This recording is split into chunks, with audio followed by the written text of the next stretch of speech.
All right, Mark. Well, if you don't mind, let's go back a little bit. Talk about your last fight. Kind of a weird one. We got to start there, though. Right? Why did I just assume that was going to be the first question? Talk about what happened. I mean, do you know what? That fight was doomed from the start, wasn't it? Obviously, with what happened, the circumstances, what happened before in Vegas, and then, yeah.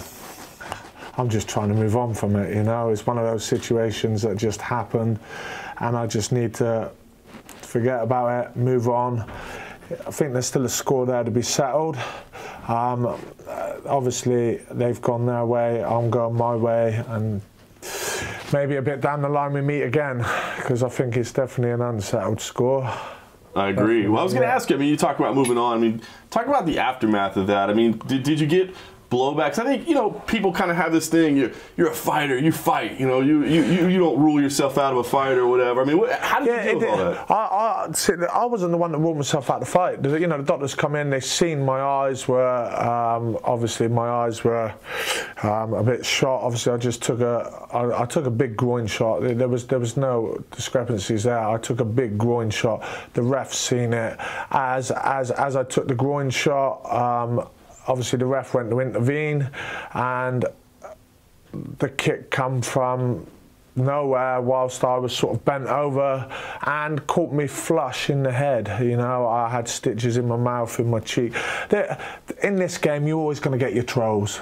You know, you can have the best performances in the world. You know, you can have the best performances, and you're always going to get the trolls that turn around and say, "This was shit, that was shit. You pussied out. You done this, you done that."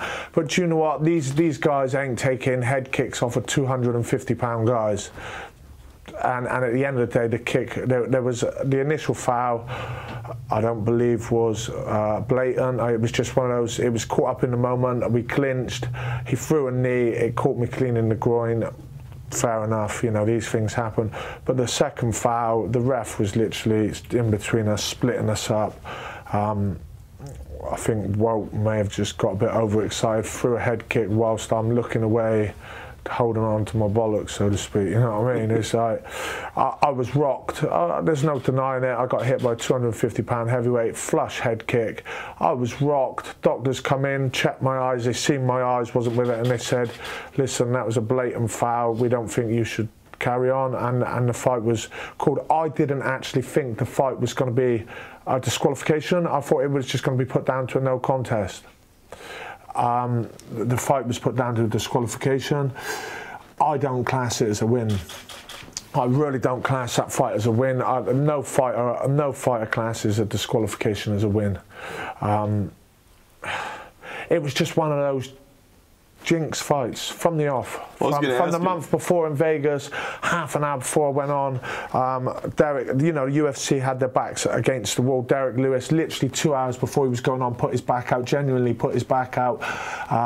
They had to save one of the main events, which was Verdum and Derek Lewis, so they obviously, first of all, there was talks of me and Walt moving up to the main card to fill the slot, but then I understand that I'm trying to work my way up through the ranks now. Guys like Verdum and stuff, they've earned their spots where they're to, you know, they've been on the scene for years, they've earned the spots. So, understandably, he still wanted to fight. A lot of people pay to watch Verdum fight. He's obviously the bigger name than me at the moment. I'm still trying to build my brand. So the UFC had the backs against the wall, and they had to make a decision. And obviously, my opponent was put in replacement with Derek Lewis.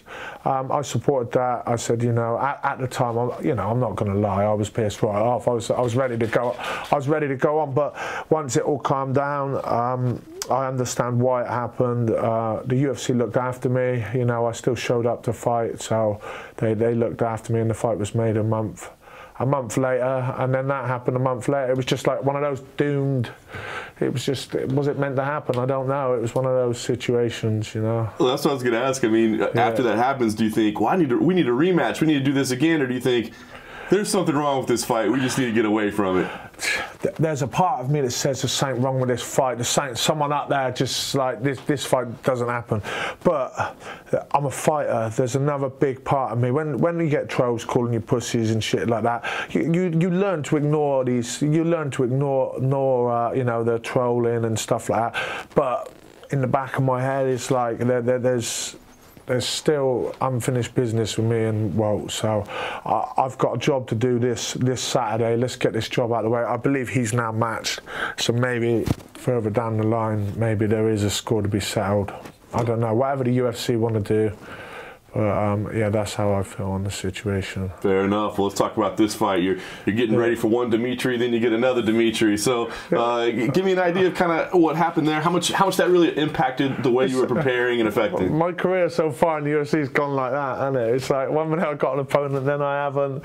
Then, you know, but this one wasn't so bad. Obviously, I was originally scheduled to fight Dmitriy Proberhead, is that it? Nailed it. I think that's probably it. Yeah. So, but then for some reason the fight didn't go ahead. I'm not entirely sure for what reason, so I can't really comment on that.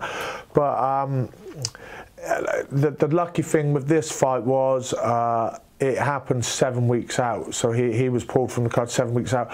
By that point, I was in Thailand. I was doing my camp.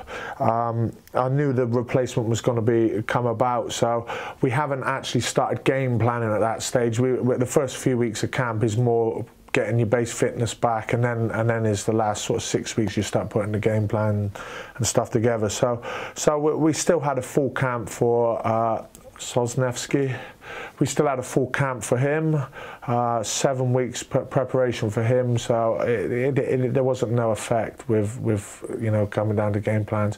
I think it would have been a bit different if I prepared for a striker and then a week before he pulled out and then they offered me a complete wrestler or something. Then that's when I would sort of be like, well, hang on a minute, we need a bit more time to prepare for this guy. It's completely different, but that wasn't the case. UFC are pretty good. They you know, once anything like that happens, they have replacements already in line and stuff. So no doubt. You mentioned training out in Thailand. I know you've kind of trained around, but this is another camp for you, right? Second camp in a row out in Thailand. Why Thailand? I just love the place, you know. I love the people, the culture, and the training is some of the best training in the world. I'm with Fairtex now. Fairtex is now moving into the MMA brand outside. They're moving into the MMA scene on a big way. They've literally spent millions on a gym with all the facilities. They're dragging in some of the best heavyweights in the world. Has been in and out of my camp. It just fitted. I went there, met up with the guys, sort of Nick Chaman, Bruno Carvello and stuff, and I just fitted. I went out there originally after my last fight with Walt.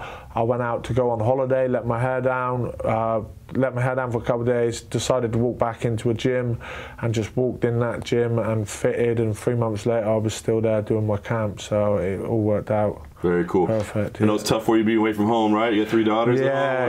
It's tough for you. Is it difficult? Yeah, it is. But one thing I've realised at this level now, I don't think there's many fighters that don't spend their camps completely locked away. At this level, I've come to realise that it needs to be 100% dedication and focus. I need to almost be selfish. I've got to shut myself off from everything and just concentrate on my fight. It is a selfish sport, you know. There's only one person getting in that cage and your opponent.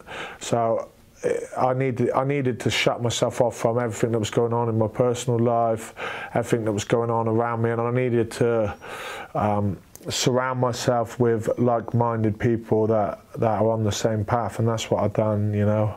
Very cool. Yeah. Let's talk about the matchup itself. I mean, undefeated guy, you know, making his debut. What do you see? Are you a guy that watches a lot of tape? Have you broken him down? What do you see? Yeah, well, what I try to do is I watch certain aspects of a fighter. You know, I watch his recent fights, and I don't tend to run over and over and over and over. I get a good idea of what his style is, and then yeah, we break it down. I don't go in there with one game plan.